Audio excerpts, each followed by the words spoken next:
Hoy el tema que nos convoca es el estudio del ciclo cardíaco y vamos a abordarlo inicialmente haciendo un breve repaso y posteriormente viendo las 5 propiedades cardíacas. El aparato cardiovascular tiene como función la de proveer oxígeno, nutrientes, vitaminas, hormonas y calor a los distintos tejidos. A su vez también tiene como función la de eliminar los productos de desecho. Está compuesto por la bomba cardíaca y dos circuitos cerrados y en serie. Estos circuitos son el circuito pulmonar o menor y el circuito sistémico o mayor. Dentro del aparato cardiovascular vamos a encontrar la volemia, que es el volumen de sangre del individuo, que posee distinta distribución. El 84% de esta volemia lo encontramos a nivel del circuito sistémico, el 7% a nivel cardíaco y el 9% a nivel del circuito menor. El flujo dentro de este circuito se va a dar por diferencia de presión, o sea, de zonas de mayor presión a zonas de menor presión. Esta presión en sí va a estar generada por la bomba cardíaca, va a estar generada por la sístole, por la contracción ventricular. El flujo de salida de esta bomba es lo que se denomina volumen minuto cardíaco o gasto cardíaco. La distribución del flujo, a su vez, es variable según el órgano. En reposo, por ejemplo, tanto el hígado, el cerebro y el músculo esquelético reciben cada uno el 15% de este gasto cardíaco. A nivel circulatorio, podemos hablar a grandes rasgos de 3 tipos de vasos: arterias, capilares y venas. En el caso de las arterias, poseen una gran capa muscular con una gran cantidad de fibras elásticas y se los denomina vasos de resistencia. Van a ser muy importantes en la regulación de la resistencia periférica y de la presión arterial, tema que van a ver la clase próxima. El caso de los capilares son el sitio de intercambio a nivel tisular. Y en el caso de las venas, poseen una delgada capa muscular, son vasos muy distensibles y por ende se los denomina vasos de capacitancia.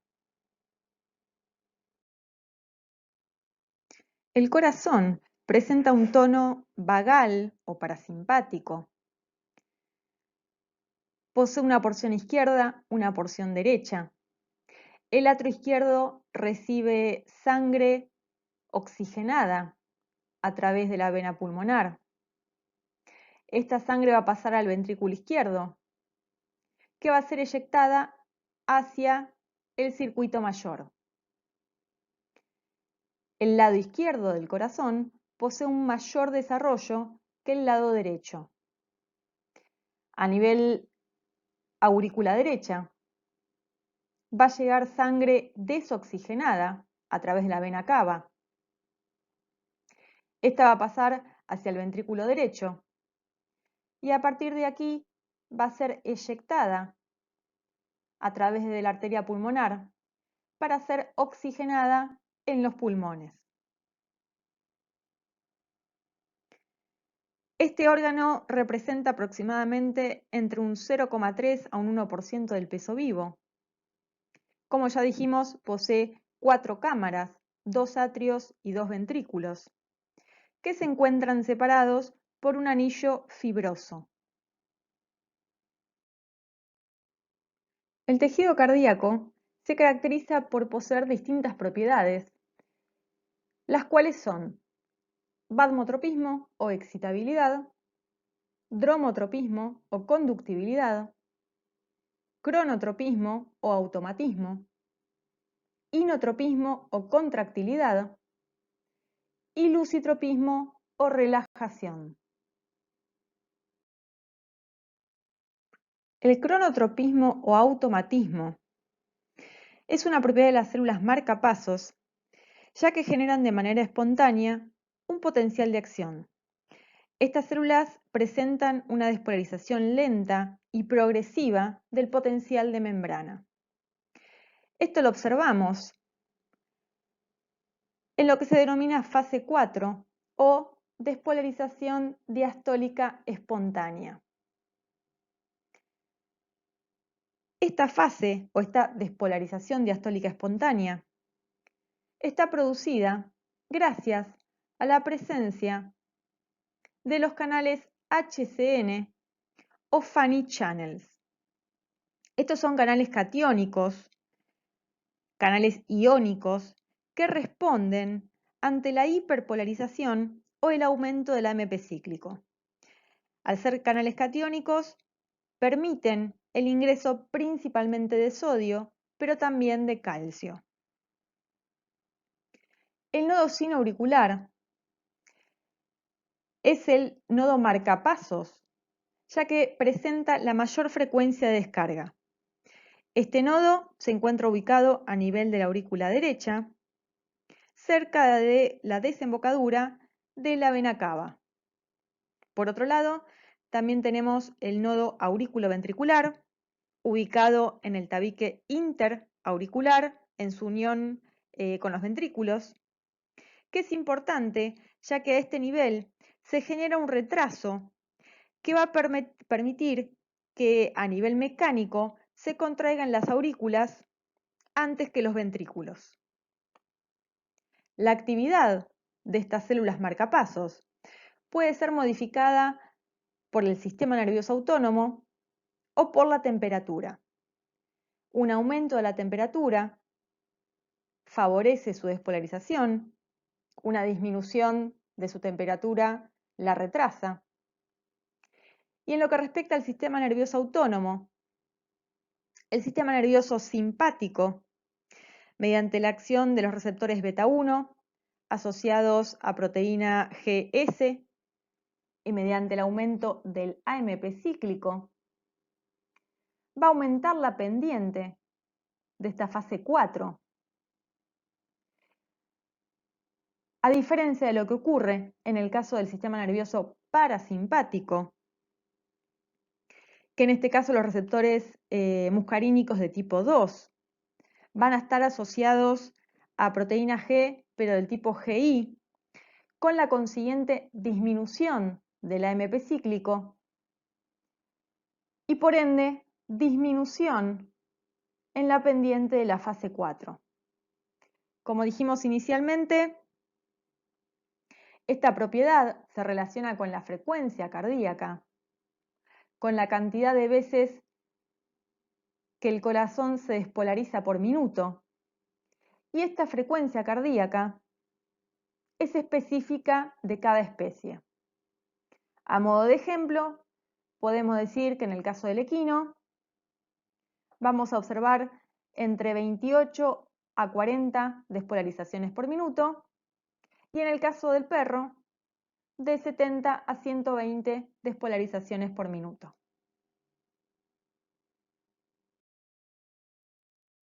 El vasmotropismo o excitabilidad es una propiedad tanto del tejido nodal como del miocardiocito, ya que estos justamente son tejidos excitables.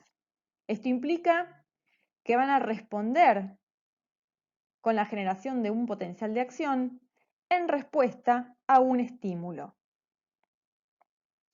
En el caso del tejido nodal, fue charlado brevemente en la diapositiva anterior.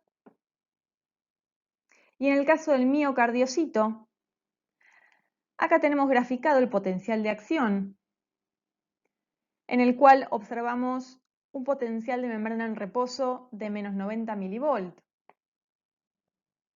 una fase 0 de despolarización rápida, que está dada por la apertura de canales de sodio voltaje dependiente,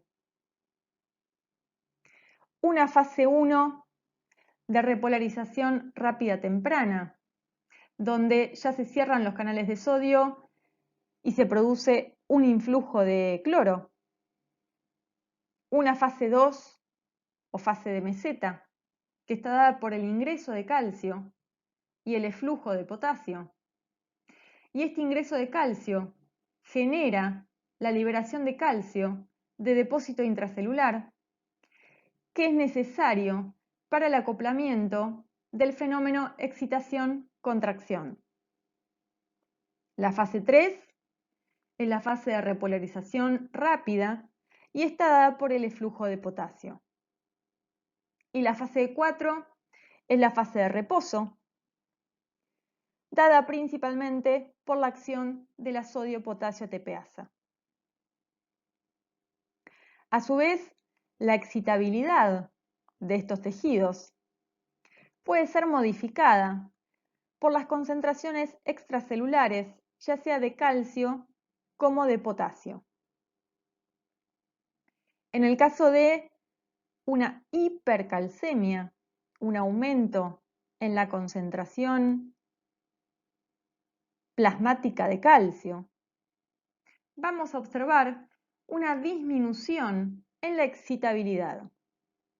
Esto está dado porque el aumento de la concentración de calcio va a tener un efecto competitivo con el sodio, evitando su ingreso y por ende afectando la fase de despolarización. De esta forma, ante una hipercalcemia, la célula va a ser menos excitable, ya que vamos a observar un aumento en su potencial umbral. Un caso en el que también observamos menor excitabilidad es el caso de la hipopotasemia, donde hay una disminución en la concentración de potasio,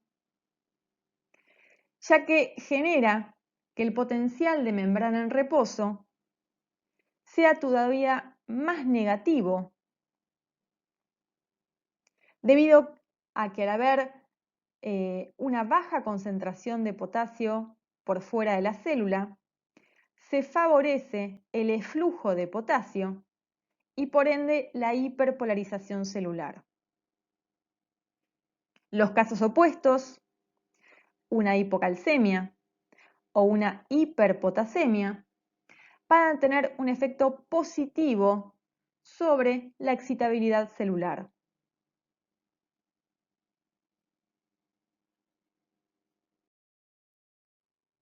En relación al dromotropismo o conductibilidad, debemos recordar que las fibras cardíacas están unidas en sus extremos a través de los discos intercalares. A este nivel encontramos desmosomas y también uniones de tipo gap, que hacen que este tejido se comporte como un sincicio funcional. En lo que hace referencia al tejido de conducción, vamos a encontrar distintos componentes y a su vez, en estos componentes vamos a observar distinta velocidad de conducción. A nivel del nodo sinoauricular, que está ubicado en la aurícula derecha, en la desembocadura de la cava. Recordamos que este es el marcapaso cardíaco, ya que presenta mayor frecuencia de despolarización. A partir de aquí vamos a observar el tracto internodal y también el haz de Bachmann, que va hacia la aurícula izquierda. Posteriormente, el nodo aurículo-ventricular, que posee una frecuencia de descarga menor, y esto genera un retraso en la activación ventricular. Luego, el haz de His, que discurre en el tabique interventricular. Y finalmente, las fibras de Purkinje, que poseen la mayor velocidad de conducción. Y esto asegura un sincronismo en la contracción ventricular.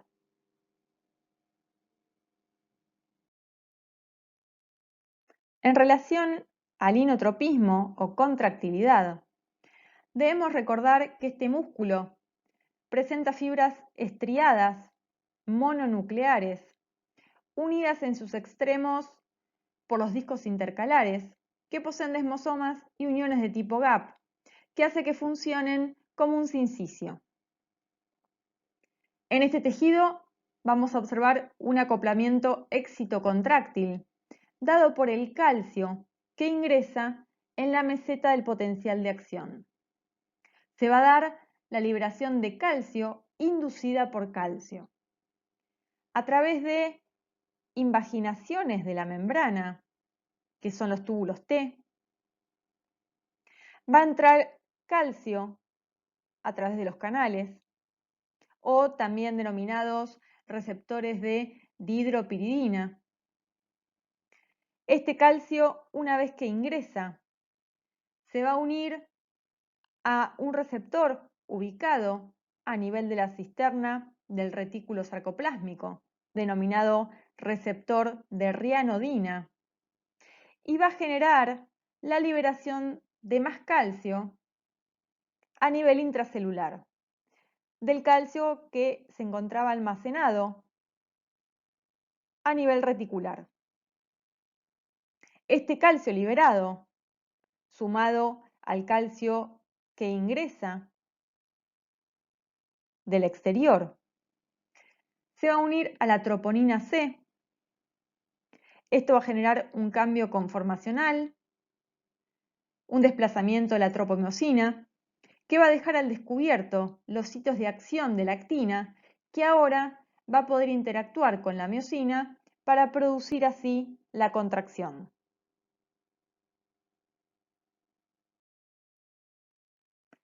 La última propiedad es el lucitropismo o relajación, que es un fenómeno activo. Y para que la relajación muscular ocurra, deben disminuir los niveles de calcio citoplasmáticos. Esta disminución de los niveles de calcio va a estar dado a nivel del sarcolema por una bomba sarcolémica, una calcio ATPasa. Por otro lado, por un intercambiador, sodio-calcio. Y también por la recaptación de calcio a nivel del retículo.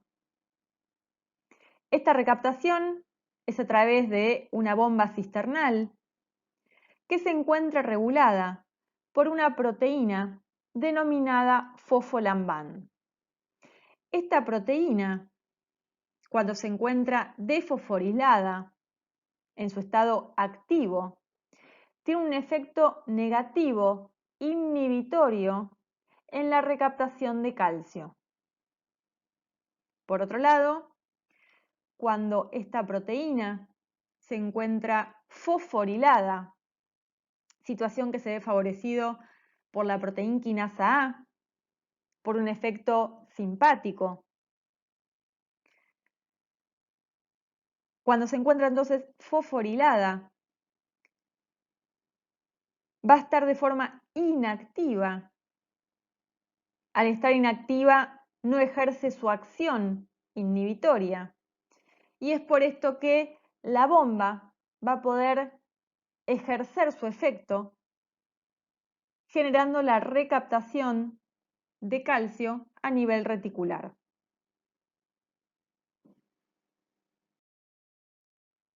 Recién describimos brevemente las 5 propiedades cardíacas. Y ahora, en la siguiente parte de la clase, vamos a hablar del corazón como bomba.